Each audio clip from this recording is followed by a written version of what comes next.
Sekkizhar sir வணக்கம். வணக்கம் sir. Sekkizhar sir, 2.47 லட்சம் கோடி கடனில் மின்சார வாரியம் இருக்குது. கடந்த காலங்களில் இவங்க எந்த பணிகளையும் சரியாகவே செய்யலை. நிறைய விஷயங்களை இன்று ஸ்லைடு போட்டு காட்டி மினிஸ்டர் இன்றைக்கி பேசியிருக்காரு. அதுக்கு பதிலை முதல்ல அவர் அமைச்சர் சொன்ன ஸ்டேட்மெண்ட் இருக்கு இல்லையா, அது ஒரு ஆட்சி மாற்றம் நிகழ்ந்திருக்கிறது என்ற ரீதியில் சொல்லப்பட்ட ஸ்டேட்மெண்ட்டா, இல்லை நிஜமாலுமே கடந்த 15 ஆண்டு கால ஆட்சியில் மின்சார வாரியம் படு பாதாளத்தை நோக்கி தான் சென்று இருக்கிறதா? அமைச்சர் ஆட்சி மாற்றத்திற்கு பிறகு சொல்லியிருக்கக்கூடிய செய்தியாகத்தான் இதை முதல்ல பார்க்கணும். ஓகே, துறை திமுக சப்போர்ட்டர்லாம் கிடையாது இல்லை? இல்லை தானே? நீங்கள் ஒரு அசோசியேஷனுடைய ஜெனரல் செக்ரட்டரி தான். Okay, right. இப்போ துறை சார்ந்த விஷயங்கள் கடந்த 2-3 ஆட்சி காலங்கள் அப்படி பார்க்கணும். எல்லா காலகட்டங்களையும் மின்சார வாரியத்தினுடைய நிர்வாகத்திறன் சிறப்பாக போயிருக்கு. ஓகே, அது இல்லைன்னு சொல்ல முடியாது. அவர் சொல்லியிருக்கக்கூடிய விஷயங்கள் தளவாட பொருட்கள், மின்மாற்றிகள், டிரான்ஸ்ஃபார்மர் என்று சொல்லக்கூடிய மின்மாற்றிகள், மற்ற மின்சாரத்தை வாங்குவது கொடுப்பது போன்ற விஷயங்களை ஏற்பட்டக்கூடிய லாப நட்டங்களை கணக்கிட்டு ஒருபுறம் சொல்லியிருக்கிறார். சரி. ஒருபுறம் ஆட்கள் பற்றாக்குறை இருக்கு, ஆட்களை இங்கே பூர்த்தி பண்ணாமையே செய்திருக்கிறார்கள் என்று சொல்கிறார். இப்போ 2 விதமாக பிரித்து 21-26க்கு இடையில் கிட்டத்தட்ட ஒரு 45,000 கோடி அளவுக்கு பற்றாக்குறையை கடனாக செய்யக்கூடிய அளவிற்கு இந்த அரசாங்கம் நடத்திருக்கிறார்கள் என்கின்ற குற்றச்சாட்டு நேரடியாக வருகிறது. இது சாதாரணமாக ஒரு ஆட்சி மாற்றம் ஏற்படும் போது துறை சார்ந்த அமைச்சர்கள் அந்த நிர்வாகத்தில் ஏற்கனவே என்ன நடந்திருக்கிறது என்பதை வெள்ளை அறிக்கையாக வெளியிடுவது வழக்கமாக இருந்தாலும் இது சற்று கூடுதலாக சொல்வது போன்ற ஒரு தோற்றம் இருக்கு. காரணம், கடந்த காலகட்டங்களில் பேண்டமிக் பீரியட் ஒரு காலகட்டத்தில் இருந்தது. அதற்கு பிறகு தொடர்ந்து புயல், நிஷா புயல் வந்தது, வர்க்கி வந்தது, புயல் காலங்கள்லாம் இருந்தது. தொடர்ச்சியாக மின்சார வாரியத்தில் இருக்கக்கூடிய செலவினங்கள் என்பது மின்சாரத்தை வாங்குவது, விற்பது, ஊதியம் கொடுப்பது, ஓய்வூதியம் கொடுப்பது மட்டும் இல்லாமல் இதர செலவினங்களும் அரசுக்கு நெருக்கடி ஏற்பட்டிருக்கு. அப்போ இந்த செலவினங்கள் அப்படியும் ஒரு புறம் செலவாயிருப்பதற்கு வாய்ப்பு இருக்குது. அதன் காரணமாக அமைந்திருக்கிறது. இப்போ 2-3 மாதங்களுக்கு முன்னர் வரை 1.50 1.5 லட்சம் கோடி தான் மின்சார வாரியத்திற்கு கடன் இருக்குது என்று சொல்லப்பட்டிருந்த நிலை மாறி இப்போ 2.47 என்று திடீரென்று சொல்லக்கூடிய ஒரு நிலை ஏற்பட்டிருக்கு. என்ன நடந்திருக்கிறது என்பதை விரிவான இல்லாமல் நேரடியாக அவர் படித்து கொண்டே இருக்கிறார். இதில் இவ்வளவு நடந்திருக்கு, ஊழலை பற்றி சொல்லவே இல்லை, ஊழல்னு வார்த்தையே அதில் வரலை. நிர்வாகத்திறன் நன்றாக நடந்திருக்கு, ஆனால் இதில் இவ்வளோ ஒரு நெருக்கடி ஏற்பட்டிருக்கு, பொருள் செலவு ஏற்பட்டிருக்கு, நட்டம் ஏற்பட்டிருக்கு என்கின்ற வாதத்தை அவர் முன்வைத்திருக்கார். நம்ம அப்படி தான் பார்க்க முடியாது. ஓகே சார், அதாவது மின்சாரத்துறையில் மொத்தமாக 1,40,635 ஊழியர்களுடைய தேவை இருக்குது. ஆனால் 74,174 ஊழியர்கள் தான் பணியில் இருக்கிறார்கள். அப்படின்னா கிட்டத்தட்ட ஒரு 65,921 பணியிடங்கள் குறைவாக இருந்தும் மின்சார வாரியம் நன்றாக செயல்பட்டிருக்கா, செயல்படலையா? இருக்கக்கூடிய ஆட்களை வைத்து மின்சார வாரியத்தினுடைய வேலை சிறப்பாக நடந்திருக்கு. ஓகே, தொழிலாளர்கள், அதிகாரிகள், பொறியாளர்கள் ஒருவர் செய்யக்கூடிய வேலையை இருவர் செய்யக்கூடிய வேலையை ஒருவர் செய்திருக்கிறார்கள். மின்சார வாரியத்துக்கு ஏற்பட்டக்கூடிய நிதி நெருக்கடி ஒரு புறம், ஆட்களை நியமிக்க முடியாத சூழல் கடந்த அரசுகளில் இருந்திருக்கிறது. இவற்றையெல்லாம் வைத்து மின்சார வாரியத்துக்கு நற்பணியை தேடி தருவதற்கும் மக்களுக்கு வேலை செய்வதற்கும் கூடுதலாக பணியை செய்திருக்கிறார்கள். பணி எதுவும் நின்றுபடலை, எந்த வேலையும் நின்றதாக எந்த முன் உதாரணமும் இதுவரைக்கும் வரவே இல்லையே. வேலைகளை செய்திருக்கிறோம். அவர் இப்போ சொல்லுவது ஆட்கள் பற்றாக்குறை இருக்கு, பூர்த்தி பண்ணலைன்னு சொல்றாரு.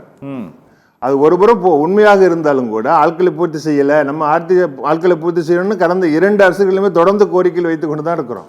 ஓகே சார், 2021-26 காலகட்டத்தில் மாத்திரம் 87,399 கோடி கடன் அந்த ஆண்டில் மட்டும். அவ்வளவு வரவு இருந்தும் கூட இந்த மின்வாரியத்தினுடைய உட்கட்டமைப்புகள் எதுவும் பெரிதாக மேம்படுத்தப்படவில்லை என்பதற்கும் மேம்படுத்தப்படவே இல்லை என்பதற்கும் வித்தியாசம் இருக்குதா? ஏன்னா அவர் பெரிதாக மேம்படுத்தப்படவில்லைன்னு தான் சொல்றாரு. ஆமாம், காரணம் துணை மின் நிலையங்கள் அமைத்திருக்கிறார்கள், மின்மாற்றிகள் புதுசாக வாங்கியிருக்கிறாங்க, அதெல்லாம் இல்லாமல் இல்லை. அவர் சொல்வது கூடுதலாக பண்ணியிருக்கணும்னு சொல்றாரு. மக்களுடைய தேவைக்கு ஏற்ப மின் இணைப்புகள் எண்ணிக்கைக்கு ஏற்ப கூடுதலாக பண்ணியிருக்கணும் இல்லையா? இப்போ டிரான்ஸ்ஃபார்மர் அதிகமாக போட்டிருக்கணும், சப்ஸ்டேஷன் அதிகமாக இருந்திருக்கணும், ஆட்கள் நிறைய ஃபில் பண்ணி இருந்திருக்கணும். இப்படி இருந்தால் மக்களுக்கு சேவையை சிறப்பாக செய்திருக்க முடியும். அப்படிங்கிற காரணத்துக்காக தான் அவர் சொல்கிறாரு தவிர இது வேலையே நடக்காமல் இருக்கலைங்கிற மாதிரி இல்லை. அப்படி தான் எடுத்துக்கணும் அதை. இல்லை, எங்களுக்கு புரியல சார். இன்னைக்கு உட்காந்து கிட்டத்தட்ட மணிக்கணக்கில் இன்னைக்கு பேசினாருன்னு நினைக்கிறேன். இன்னைக்கு ரொம்ப நேரம் பேசினப்பல சார், அவ்வளவு நேரம் ஒரு ப்ரெஸ் மீட்டை ஒரு ஒரு ஒரு மின்சாரத்துறையினுடைய ஒரு அமைச்சராக அவர் கொடுக்குறாரு அப்படின்னா, ஜனங்களுக்கு எதையோ ஒன்றை அவர்கள் சொல்ல விரும்புகிறார்கள். இந்த அரசு சொல்ல விரும்புகிறது. இந்த அரசு அந்த குறிப்பிட்ட அந்த துறையினுடைய தற்போதைய நிலையை தெளிவுபடுத்த விரும்புகிறார்கள். அப்படி அங்கே தெளிவுபடுத்த வேண்டிய அளவிற்கு அந்த துறையில் என்ன தேவை இருக்குது சார்? துறையில் இப்போதைக்கு சமீப காலத்தில் இவருக்கு ஆட்சிக்கு வந்ததுக்கு பிறகு சென்னை பெருநகரத்தில் ஏற்பட்ட அங்காங்கே சிறு சிறு மின் தடைகள் இருக்குல்ல, இது ஒரு பூதாகாரமாக கிளம்பியிருக்கு. ஓகே, இதை வைத்து கொண்டு இவர் வெள்ளை அறிக்கை தயாரிக்கின்ற போது என்ன குற்றச்சாட்டுகள் எல்லாம் முன் கொண்டு வர முடியும் என்ற யோசனையில் இருக்கிறார்கள். இப்போ மின்சார வாரியம் 2010 பிரிச்சாச்சு. அதை பற்றி வெள்ளை அறிக்கையில் வரல. அப்போ பிரித்ததை நாங்கள் திரும்ப அன்பண்டல் பண்ணதை ரீபண்டல் பண்ணணும்னு சொல்லலை இல்லைங்களா? 2024 மேலும் 2 கம்பெனியாக பிரிச்சிருக்கு. அதை பற்றி எதுவுமே சொல்லலை. இப்போ மின்சார வாரிய கட்டமைப்பை சீரமைப்பு இப்போ 4 இருக்குது நீங்கள் மின் வாரியம். அப்படியா? இப்போ 5 கம்பெனி ஆயிடுச்சு. 5 கம்பெனி ஆயிடுச்சு. அவர் டிஎன்இபியை திரும்ப கொண்டு வருவோன்னு சொல்லலையே. டிஎன்இபிஐ இருந்தது, டிஎன்இபியை மாற்றிட்டாங்க. 2000 3 கம்பெனியாக மாற்றினாங்க. 24 மேலும் 2 கம்பெனியாக மாற்றினாங்க. இது பெரிய தவறு, மத்திய அரசு சொன்னதை செஞ்சிருக்க கூடாதுன்னு சொல்லலையே. உள்கட்டமைப்பு சீரமைப்பு பண்ணுவதற்கு மத்திய அரசுடைய சட்ட திருத்தங்களும் காரணமாக அமைந்திருக்குல்ல, நம்ம அதையும் பார்க்கணும்ல. இப்போ மின்மாற்றிகள் 25 வருஷம் முடிஞ்சு போச்சுன்னா லைஃப் டைம் பீரியட் முடிஞ்சு போச்சு, அது புதுசாக மாட்டலன்னு சொல்கிறார். தூத்துக்குடி அனல் மின் நிலையம் 25 வருஷம் இல்லை 50 வருஷத்தை தாண்டி வேலை செஞ்சுக்கிட்டு இருக்கு. Okay, life time period already over. Mettur thermal over, நார்ச்சனில் 2 யூனிட் ஓவர். இப்போ லைஃப் டைம் முடிஞ்சு போச்சுன்னா அதுலேருந்து கிடைக்கக்கூடிய எஃபிஷியன்சி நம்ம யூட்டிலைஸ் பண்ணாமல் இருக்க முடியாதுல்ல. ஓகே, அப்போ அவர் தான் சொல்கிறார், மின்மாற்றிகளை நீங்கள் மாற்றிருந்துருக்கணும், ஏன் அதை செய்யலை? லைன் ஏன் மாற்றலை? கேபிள் ஏன் மாற்றலை? சிறு சிறு விஷயங்களை சொல்லிட்டு இருக்கக்கூடிய சூழ்நிலை. சேஷாயி காலத்தில் போட்டிருக்கக்கூடிய சப்ஸ்டேஷன் இன்னும் எலக்ட்ரிசிட்டி போர்டில் ஒர்க் பண்ணிட்டு இருக்கு. ஓகே ஓகே சார், 2021 முதல் உப்பூர் அனல் மின் நிலையம் திட்டம் வேலையே செய்யலை. அது கிடப்பில் கிடக்கிறது. இந்த ஆட்சி கடந்த 5 ஆண்டு கால ஆட்சியில்தான் அதிகப்படியாக கடன் வாங்கி இருக்கிறது அப்படின்ட்டு அவர் சொல்கிறாரு, நிர்மல்குமார் சொல்கிறாரு. ஆனால் செந்தில் பாலாஜி என்ன சொல்கிறாரு அப்படின்னா, நாங்கள் வாங்கின அதிமுக ஆட்சி காலத்தில் வாங்கிய கடனுக்கு 5 ஆண்டுகளில் 75,000 கோடி ரூபாய் வட்டி மட்டும் கட்டி இருக்கிறது மின்சார வாரியத்தினுடைய எல்லா விங்கும் சேர்த்து. 5 ஆண்டுகளில் மின்துறையினுடைய வருவாய் 170 லட்சம் கோடியாக உயர்ந்தது. கடன்களை அடைத்து நாங்கள் 1200 கோடி ரூபாயை நாங்கள் மிச்சம் பண்ணியிருக்கிறோம். வருவாய் பற்றாக்குறையை நாங்கள் குறைத்து காட்டியிருக்கிறோம். அதிமுக ஆட்சி காலத்தில் ஒரு 58,000 கோடி இருக்குன்னா அதை நாங்கள் 30,000 கோடி நாங்கள் குறைச்சிருக்கிறோம். இப்படியெல்லாம் இவங்க சொல்கிறாங்க சார். எது உண்மை? இப்போது மாண்புமிகு அமைச்சர் நிர்மல்குமார் சொல்லும்போது விட உப்பூர் ப்ராஜெக்ட்டுக்கு வாங்கின கடன்லாம் அடைச்சிருக்கிறாங்க, வட்டிக்கிட்டு இருக்கிறாங்கன்னு அவரும் சொல்கிறார். சரி, எஃபெக்டிவாக எனர்ஜி ஜென்ரேட் பண்ணுறதுக்கு அந்த பவர் கொண்டு வரதுக்கான ஒரு முயற்சி எடுக்கலை. ப்ராஜெக்டை கம்ப்ளீட் பண்ணலை. உப்பூர் ப்ராஜெக்டை கம்ப்ளீட் பண்ணாமல் இருக்குது. அதே மாதிரி உடன்குடியை பற்றியும் சொல்லியிருக்கிறார். உப்பூர் ப்ராஜெக்டை அப்படியே கவனம் இல்லாமல் போட்டுட்டாங்கிறது தான் அவருடைய குற்றச்சாட்டு. ஓகே, உப்பூர் ப்ராஜெக்டை கொண்டு வரதுக்கான முயற்சி மின்சார வாரியம் என்ன எடுத்திருக்கிறது என்பதெல்லாம் கடந்த அரசில் நடந்தக்கூடிய வேலைகள் இருக்குது. அது முழுமையாக கடம்பில் போட்டல. இப்போ பெண்டிங் இருக்கக்கூடியதை அவங்க பேசுகிறாங்க. ஓகே, அப்படி தான் நம்ம எடுத்துக்கணும். கடன் வாங்கியிருக்கிறாங்க, கடன் அடைச்சிருக்கிறாங்க, முழுமையான நடைமுறைக்கு வரல. உடன்குடி ப்ராஜெக்ட் வந்திருக்கு, அது ப்ராசஸில் இருக்குது. இப்போ அடுத்தாப்புல இது வரும். அப்படி தான் நம்ம எடுத்துக்க முடியும். ஓகே, இவருடைய பகிரங்கமான குற்றச்சாட்டு என்பது எதெல்லாம் பெண்டிங் இருக்கு என்பதை பார்த்து பேசுகிறார். இப்போ ஏற்கனவே நம்ம சொல்லும் போது ஆட்களை நிரப்பாமல் இருக்குன்னு ஒன்று சொன்னார். 66 வேக்கன்சி அவங்களே டிக்ளேர் பண்ணுறாங்க அஃபிஷியலாக. 15,000 ஒரு 5,000 20,000 பேருக்கு தானே சொல்கிறாரு. அப்போ ஒரு 65,000 பேரை எடுப்பேன்னு சொல்லலையே, முழுமையாக வேக்கன்சியை ஃபில் பண்ணுவேங்கிற நிலைக்கு வரலையே. 15,000 பேர் எடுக்கிறேன்னு சொல்கிறார். சார், கடந்த ஆட்சி 2021 வந்தபோது சார் திரு செந்தில் பாலாஜி தூத்துக்குடி போனார், அங்கே போனார், இங்கே போனார், எல்லா இடத்துக்கும் போயிட்டு அவர் என்ன சொன்னார்னா 2 லட்சம் டன்னு வந்து நிலக்கரி காணோன்னாரு. உங்களுக்கு ஞாபகம் இருக்குன்னு நினைக்கிறேன். அப்போ எல்லாரும் உட்காந்து பேசும்போது என்னாச்சு, அதுக்கு ஒரு விளக்கத்தை ஒன்று கொடுத்தீங்க, ஒரு விஞ்ஞான விளக்கத்தை நீங்கள் தான் கொடுத்தீங்கன்னு நினைக்கிறேன். எரிசக்தி குறைவாக இருக்கக்கூடிய நிலக்கரி வாங்கி பயன்படுத்தினா இந்த மாதிரி காணாமல் போயிடும் அப்படின்னு சொல்லிட்டு அவர் சொன்னார். எந்த நடவடிக்கையும் எடுக்கலை. சரியா? இன்னைக்கு இவங்க வந்து இந்த 5 வருஷத்தில் இவங்க வாங்கினதெல்லாம் தரக்குறைவானது வாங்கியிருக்கிறாங்க. டெண்டரில் வந்து 9 இடத்துல முறைகேடு நடந்திருக்குது. அதாவது கண்டக்டர் வாங்கினதில் வந்து 9 இடத்துல முறைகேடு நடந்திருக்குங்கிறாரு இவர். 9 இடங்களில் மின் கண்டக்டர் கொள்முதல் செய்ததில் முறைகேடுன்ட்டு. சார், இந்த மின்சார வாரியத்தினுடைய கடன் 2.47 லட்சம் கோடி கடனானதற்கு இந்த மின்சார வாரியத்தில் கம்ப்ளைண்டர்னெல்லாம் உட்காந்துருக்காரு. அவரெல்லாம் கம்ப்ளைண்ட் கொடுத்துருக்காரு மின் வாரியத்தினுடைய முறைகேடுகள் குறித்து. அதெல்லாம் ஒரு காரணமே இல்லையா சார்? அதெல்லாம் ஒரு காரணமே இல்லையான்னு கேட்குறேன். இங்கே நடந்த முறைகேடுகள் எல்லாம் மின் வாரியத்தினுடைய இந்த சிக்கலுக்கு ஒரு காரணமே இல்லையான்னு. இப்போது பசுமை எரிசக்தி கழகத்தில் முறைகேடு நடந்ததுன்னு 2 அதிகாரிகளை சஸ்பெண்ட் பண்ணிருக்காங்க, நடவடிக்கை எடுத்திருக்கிறாங்க. இப்போ சமீபத்தில் இவர் வந்ததற்கு பிறகு சரிங்களா, முறைகேடு நடந்ததுன்னு சொல்லி எடுத்திருக்கிறாங்க. அவர் சொல்லிருக்கக்கூடிய முறைகளெல்லாம் உண்மைத்தன்மை இருக்குது, அதனால தான் இப்படிப்பட்ட இடர்பாடுகள் வந்திருக்குன்னா நடவடிக்கை எடுக்க வேண்டியது தானே. இப்போ நடவடிக்கை எடுப்பது எந்த முகாந்திரமும் இல்லாமல் இருக்காங்கிறது நமக்கு தெரியல.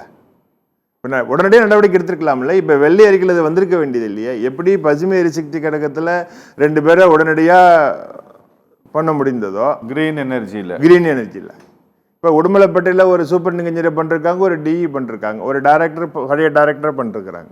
இப்போ நடவடிக்கை எடுக்க முடிஞ்சிருக்குல்ல. இப்போ ஏன் இதை பண்ண முடியல? சொல்லிருக்கக்கூடிய புகார்கள் குற்றச்சாட்டுகள் இதுக்கு தான் காரணம் என்று சொல்கிறேன்னா உடனடியாக நடவடிக்கைக்கு வரணும் இல்லை சார்? டிபார்ட்மெண்டல் ஆக்ஷனுக்கும் கிரிமினல் ஆக்ஷனுக்கும் வித்தியாசம் இருக்குது சார். கிரிமினல் ஆக்ஷன் எடுக்க வேண்டியது இன்வெஸ்டிகேஷன் ஏஜென்சி, உங்களோட டிபார்ட்மெண்ட் எடுக்க முடியாது. நாங்கள் கேட்குறது என்னென்னா, இன்றைக்கி இந்த 2.47 லட்சம் கோடி கடனுக்கும் மின்வாரியத்தில் இருக்கக்கூடிய 5 நிறுவனங்களில் இருக்கக்கூடிய முறைகேடுகளுக்கும் எந்த சம்மந்தமுமே கிடையாதான்னு கேட்குறேன். முறைகேடுகள் மட்டும் காரணம் இல்லை 2.47 கோடி நட்டம், அப்படிதான் நம்ம பார்க்க முடியும்.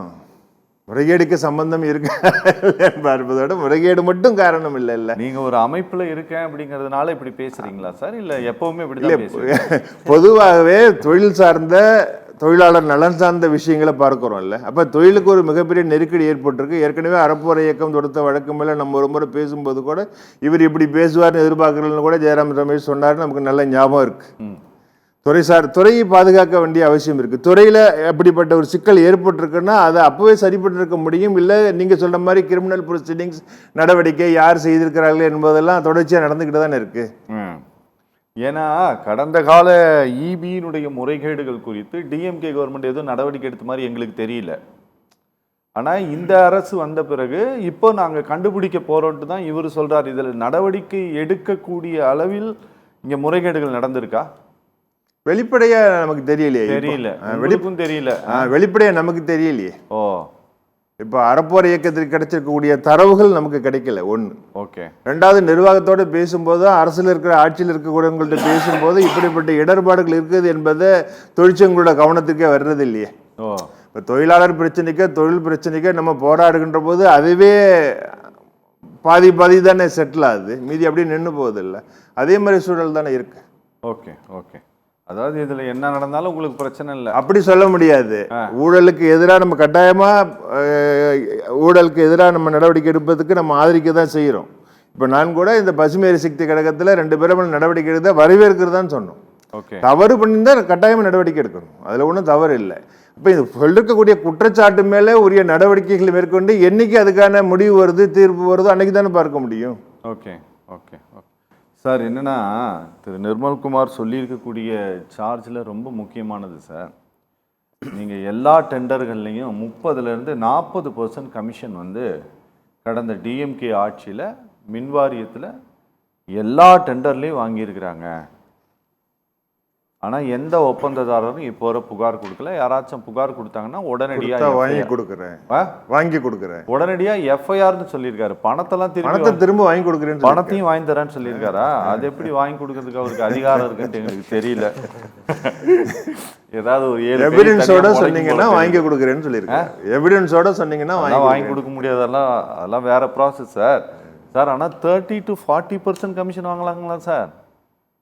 ஒரு ஒர்க்குக்கு ஒரு டெண்டர் அவார்ட் பண்ணும்போது 30 to 40% 40% வாங்குறதுக்கெல்லாம் வாய்ப்புகள் இருக்கா? இல்லை அதே மாதிரி 30 to 40% கொடுத்துட்டாங்கன்னா டெண்டர் எடுத்தவங்க எத்தனை பர்சன்ட்டுக்கு வேலை பார்ப்பாங்க, துண்டு போட்டு போங்க. அவங்க என்ன மார்ஜின் பார்ப்பாங்க, அப்போ எங்களுக்கு என்ன வேலை நடந்திருக்கும்? நீங்க என்ன சொல்றீங்க? வாங்கியிருக்க மாட்டாங்கன்னு சொல்றீங்களா? இல்ல அது அப்படி ஒரு நடைமுறை சிக்கல் அப்படி வாய்ப்பு இல்லைன்ற. வாய்ப்பு இல்லைங்கிறேன் நான். ஓ, நான் 30% 40% வாங்குறது 40% வாங்கிட்டே மீதி 60% தானே இருக்கு. ஓகே. எங்களுக்கு ஈபிக்கு என்ன வேலை பார்த்து கொடுத்துருக்க முடியும்? அவர் என்ன லாபத்தை அடைஞ்சிருக்க முடியும்? கான்ட்ராக்டர்காரர் வந்து கமிஷனை கொடுத்துட்டு வேலையை பார்த்துட்டு வீட்டுக்கு சும்மா போவாரா? ஓகே.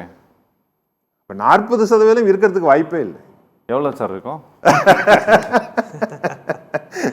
கொடுத்தவர்களுக்கும் வாங்கினவர்களுக்குமான விஷயம் இல்லை சார் அது. அப்படியா?